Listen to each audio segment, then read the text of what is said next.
We are now live. All right, y'all. Hey. Another like little Sunday Scaries episode. I wanted to chat with you all about spring break do's and don'ts.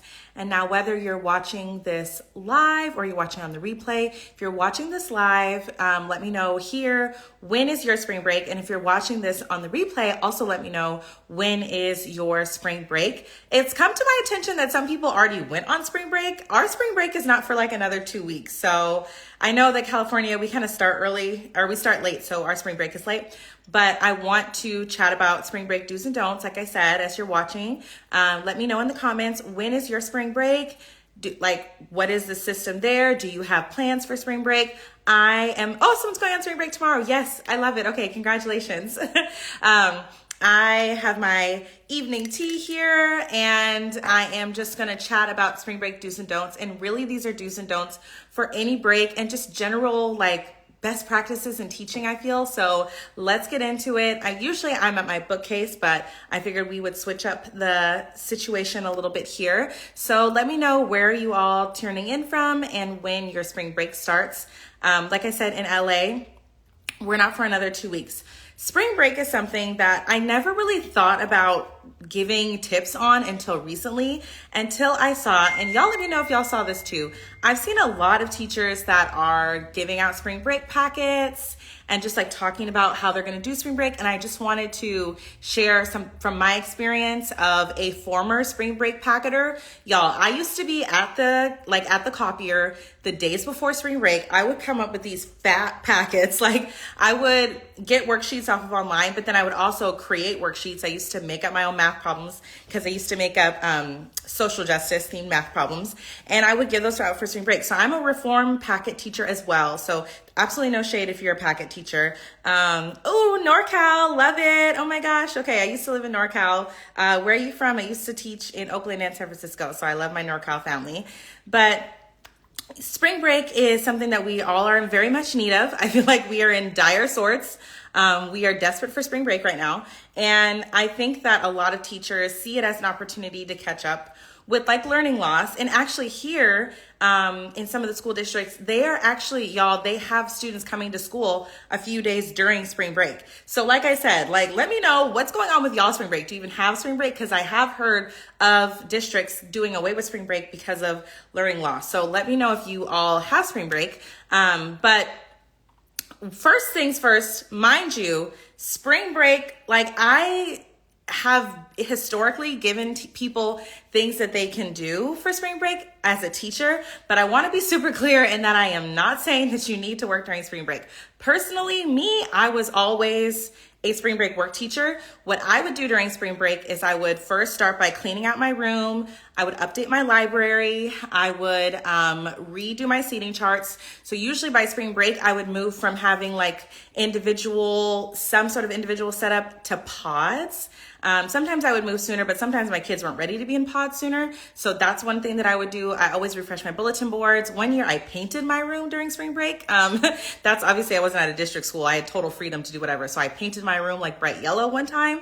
Another spring break I painted the faculty lounge actually. But so I am definitely a spring break work person, but you do not have to be. If you want ideas of what to do that's super meaningful, we can talk about that. But if you're not a spring break work person, that's totally fine. Let me know, drop a comment. Are you pro working on spring break? Or are you more I want to be on break?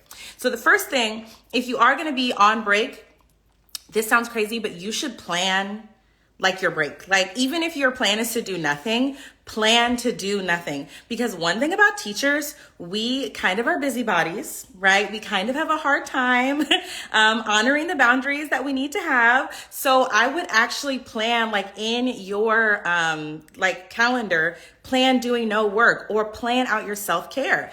Another thing that I've seen teachers do that's really helpful is if you have a 7-day spring break, there's 7 different types of rest. If you're not familiar with the 7 types of rest, I talk about it in my newsletter, but there is 7 different types of rest and you have 7 days of spring break. You can pick a different type of rest for each day. But I highly recommend actually planning to rest on spring break, because if you just say, I'm not going to do anything, you might hear little bobbles back here and you're going to start planning. Now, some of us are going to go on vacation, and I love that for you. I know some teachers, though, personally, can I be honest? a vacation is not relaxing for me, because when I'm on vacation, I want to try to do a bunch of stuff. So if you're a vacation teacher, I love that for you. If you're like a rest person, that's great too. But plan your rest, plan a spa day, be really intentional about your rest and self-care. If you have kids, like, this is a time to call their grandparents or a babysitter. Like, I'm saying, stash them somewhere, do something, but do not stress yourself out over spring break if you're actually going to rest, because otherwise you'll come back not feeling rested. I'm an extrovert, so I feel rested by doing things. It's not great, but it's my little issue. So I do a lot of work during spring break, but I think that resting and planning to rest is great. And it doesn't have to be expensive, y'all. You could just plan on going on a hike, getting outside every day, or even just going to, treating yourself. Go to your favorite coffee shop, whatever it is.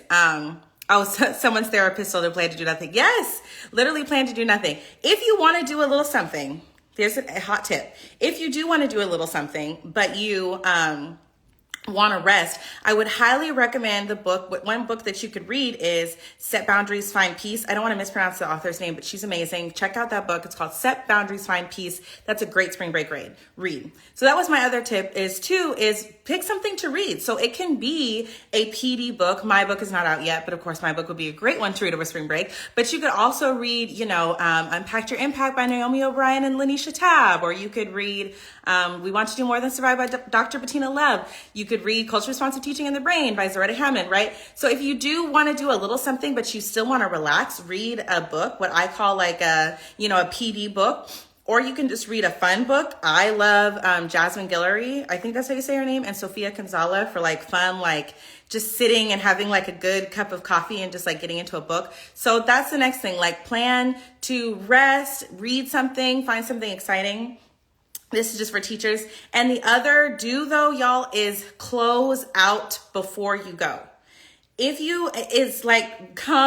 Whatever comes, try to close out on that Friday. Because if you don't close out on that Friday, if you're anything like me, you're going to be thinking about all the things that you should have done the whole time, and you're not really going to be rested. You're going to be like, oh my God, my papers are all over, like, oh, da, da, da, da, da. So y'all, put those kids to work.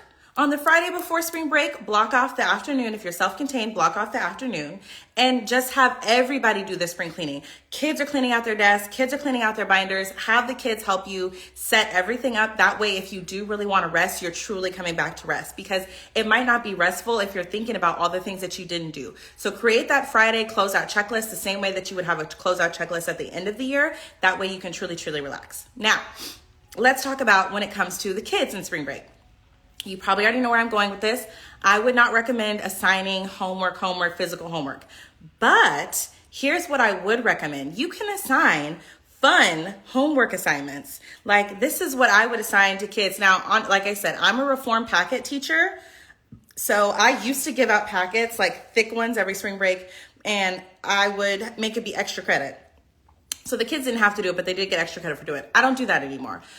Here's what I do assign. If you're like, I want to assign something, and let's be honest, some of our families do want us to assign something. For me, if I had children, like, I would be like, please just give them something to do, because don't have them looking at me, because I want to rest. So some of our families do want an assignment, or you might be required to do an assignment by your school. So then what can you assign if you want to honor the idea that kids deserve to have rest too, because kids should be able to rest. So here's some things that you could assign to kids.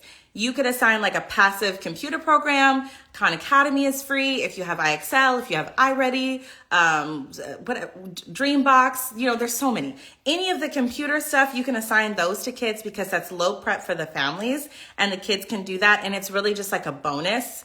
ST Math, there are tons of them, right? I'm forgetting what, Lexia. All of that stuff is great to assign to kids if you feel like you have to assign them something. Another thing that I like to assign is a library trip. And I tell my families, like, hey, this is extra credit. You'll get extra credit in your whatever ELA class if you guys go on a family library trip. And that's the assignment. And I say, okay, go to the library, find a book at the library, talk to the librarian, get to know the librarian. That's a fun little assignment that families can do together. And I love to assign things over spring break that are very family oriented, that allow kids to be at home and build connections with their families. So whether it's a family library trip, or sometimes I assign talk to an elder in your family, like learn a story from an elder. That one is really fun. So kids will talk to their grandparents or their abuela or, you know, an auntie or an uncle. And that's the assignment. That's the assignment. Hear a cool story from an elder in your family. That could even be your parents or your caregivers, your immediate caregivers. But it just gives kids an opportunity to do something that is a meaningful connection, and they come in and they're excited about it. And then when they get back, they'll be like, oh my gosh, my grandma, I just heard a crazy story from my grandma, y'all. My grandma was here yesterday and she told me that she used to like play baseball really well. I had no idea, but it's like things like that. Like, it's just a fun little thing. She was like, oh yeah, like I used to be really good at baseball. And I'm like, I didn't even know you had ever touched a baseball bat. So you can learn so much about, your family and connection. So I'd really just recommend, if you're going to assign something, you can make it like a family oriented assignment, talking to a family member. I also like to assign hikes. I know this really depends, extra credit, y'all. This isn't like you're going to like get a 0 on this, but I assign hikes a lot of time for kids to do. One time, this was when I was at a Catholic school, so I had more leeway. I led an extra credit hike. Like, we had a hiking day. It was the Wednesday of spring break. And I was like, I'm going to hike anyway. Like, I'll take some of the kids. And I just directly communicated with the families, and they didn't have to have permission slips or anything because it was like an extra bonus thing. But a family hike is a great, great assignment. And just get kids out there, like seeing more of their city, seeing more of things that there are to do. Because my number one thing with homework is when I would assign stuff is I'm like, well, I didn't want them to just sit around and watch TV all day. Not that there's anything wrong with that, because Lord knows I have those days too. But it's important to, and if you're just jumping in, please let me know, like, when is your spring break? Where are you from? Get active in the comments, y'all. So my concern was I didn't want them to just be like vegging out and watching TV all day. Again, now I know better. When you know better, you do better. And so there's nothing wrong with vegging out, but I wanted them to do something. That's why I would assign talking to an elder, going on a hike, going on a library field trip. If you go out to dinner with your family, write a story about the best thing that you tried over spring break. The tastiest meal that you had, write a story about that. I mean, it doesn't have to be aggressive, hard and fast assignments to still have them engaging meaningfully, right, during spring break. Because that's what we want. We just want their brains like still active and working. Oh, great. You've got one more week of school. Nice, nice. Yeah, we're April. We're like the second week of April. I think ours matches up with Easter, and that's why it's so late. So, oh, nice. Okay. Michelle's is coming up. Congratulations. Yeah, it's definitely around the corner. So, make sure that you're thinking outside of the box. Just be creative if you do want to assign homework. That's my number one piece of advice. And I think spring break, like, one thing we have to be okay with is we also have to be okay with the fact that our kids might not do anything. They might truly go home and play. I don't even think they're playing Fortnite anymore. I think there's something else, but they might go home and just play their game for 7 days straight. And you know what? That's kind of okay. Like, as much as it like pains me to say that, because I'm like, no, I want you to be doing something exciting. It's okay. So another thing you can think about is crafting. So one thing that I do, we have the Kiwi Crate. We get that once a month, and it's like a little crafting project. But there's a lot of other crafting projects that kids can do, just anything out of the box to really keep them engaged during spring break, but not necessarily doing work. Now, maybe you're in a district, or maybe you already assigned spring break homework and it is like homework. That's okay. But also I would just encourage you to think about how you're going to use that like in a grade, because another thing that I see is, oh, spring break is over for you tonight. I am so sorry. This must be like a very scary Sunday.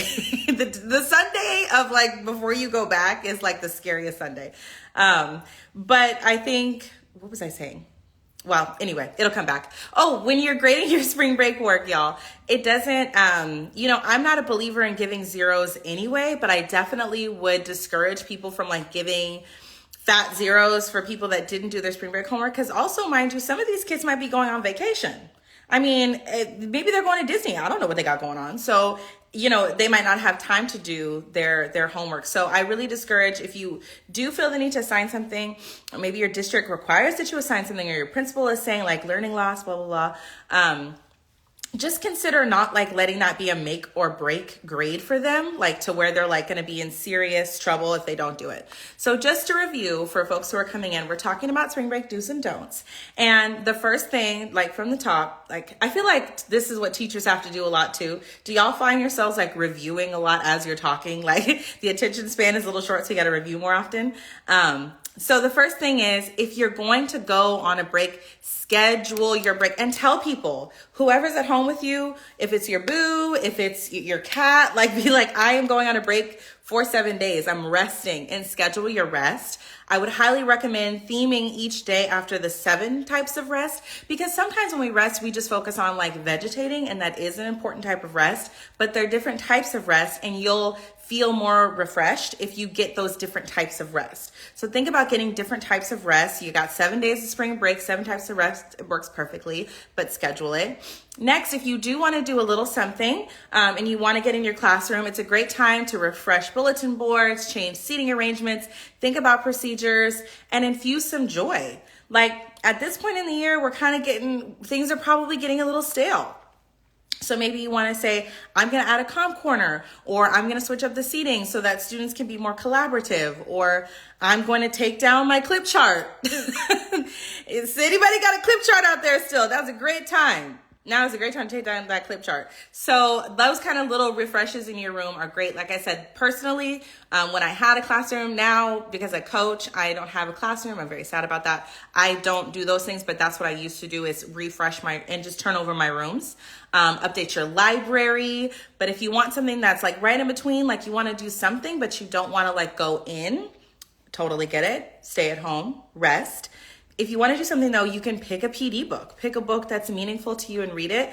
By next year, y'all better be reading my book. Okay, that's the book that I want people reading next year. But this year, before my book comes out, there's a lot of other books that you can read. I gave some recommendations earlier, and always hit me up for book recommendations if y'all want some. And then when we're thinking about what do's and don'ts with your students, make those kids close out on Friday with you. Look at your schedule. Look at your lesson plans. The Friday before spring break, whatever's in the afternoon, cancel it.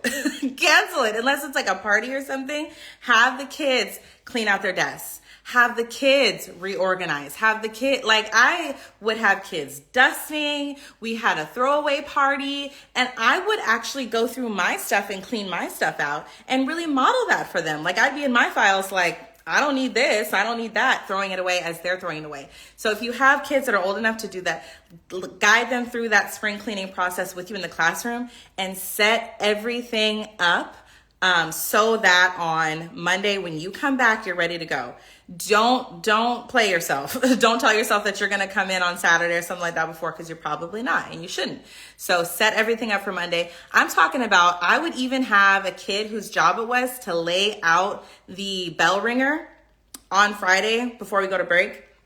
They would lay out the bell ringer assignment for the Monday when we come back. That level of planning. That way you can really just take it out your mind. Someone asked what's the name of my book. I'm so excited. I'm so excited too. It's called Rooted in Joy, and it's all about building a classroom culture of joy and inclusion. It's not, I don't really believe in behavior management as a term, but it's like in the behavior management category, just because I felt like there's a lot of books about like ABAR and equity, but there's not enough about how that pertains to classroom management and culture. It's available for pre-order right now, so go pre-order it. And if you pre-order, you get a free workshop that goes along with it. If you buy it regular time, you don't get the free workshop. So that's my little plug. So that's something that I would think that everyone should tap into doing, right? The Friday before, make sure you lay everything out. And then remember, creative assignments, hikes, library trips, neighborhood scavenger hunts, talking to an elder, do those kinds of things as opposed to assigning packets to your kids, as opposed to like having your kids do packets and packets of work. Especially, bestie, if we are relaxing on spring break, does it make sense for us to assign packs to the kids? I'm just saying, it's not a good look. Like that's one of the reasons why I was like, let me stop this, because I felt like I had to be doing something because the kids were doing something. So it's really for the best for kids and for yourself to not worry too much about doing that during spring break. So those are your quick spring break do's and don'ts. Take care of yourselves. Thank you so much, everyone who is tapping in this evening. Make sure you pre-order the book, and make sure you send me an email. If you pre-order it, that way I can make sure you get your workshop when it's time. So you got to show me that you pre-ordered so that way I can add your name to the workshop list. And let me know, like I said in the comments, when is your spring break? If you already passed, like, let me know, what did you assign? How did it go? I feel like we can always learn so much from each other. So I'm excited to see what y'all are all doing in your classrooms. But like I said, my spring break's not for another 2 weeks. We might have like a mini surprise spring break because of the teacher strike going on. So I might have like a 3-day siesta. I'm not sure what's happening there. We'll see. But thank you all so much for being here. And like I said, make sure you check out the book and follow me here on YouTube and all the things. I'm going to be doing like tons of free teacher tip content. My primary goal is making sure that teachers have like actionable, digestible advice that they can implement the next day in their classrooms to make them more joyful and inclusive. And so if you have any questions, always feel free to shoot me a DM. And remember that I love doing workshops and working with schools and keynotes and all that good stuff. So I'm excited to collaborate with you all. Happy Sunday, Scaries. I am going to finish my tea and probably watch The Office for the 88th time. Oh, no, Abbott. I'm going to catch up on Abbott and finish my tea. So happy Sunday, y'all.